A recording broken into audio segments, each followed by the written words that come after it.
here with Lee Nicholas, head coach of Crescent College Comp. Lee, geez, talk me through the ending to that game. It looked as if it was all dead and buried, 15-3 down, and you get 2 tries, and now you're sending it to a replay next week.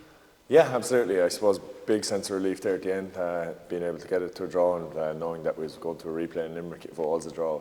But I suppose we kind of had it in the back of our heads the whole time that our lads have done that in pre-season a couple of times, and they did it last year in the semi-final where we were dead and buried against Bandon, and we were able to bounce back and get the win there. So I think we kind of always had it within us, and we knew that, and it shows the belief that the lads have in themselves that they were able to go and do it. You go in behind 8 points to nil at the break. You come out, you get a penalty straight from the off.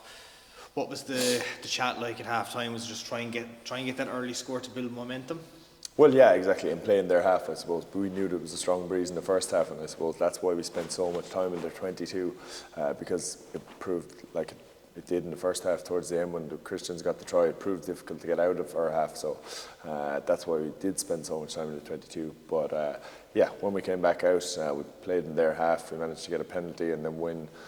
We got a scrum straight from the restart after their lad kicked it out in the full, so we were in a really good position. But again, we kind of kicked ourselves in the foot, not covering the backfield, and to be fair to Christians, they exploited that and took their opportunity. You mentioned, of course, the opportunity there. The Christians get their second try. They're starting to get the momentum. You're bringing lads up off the bench, trying to get those fresh legs in.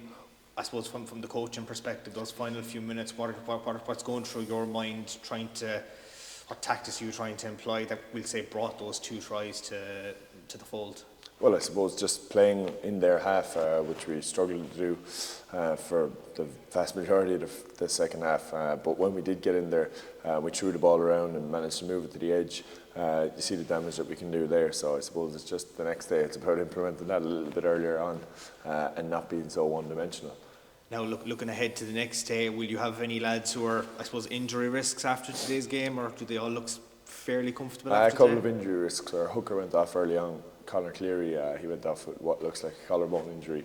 And then our 9, Marcus Lyons, also went off in the second half with a knee injury, so he had to have that taped up, and he played through it for about 10 minutes in fairness to the lad, which shows the character of him. But I suppose at the end it was kind of slowing him down a bit too much, so he had to be withdrawn.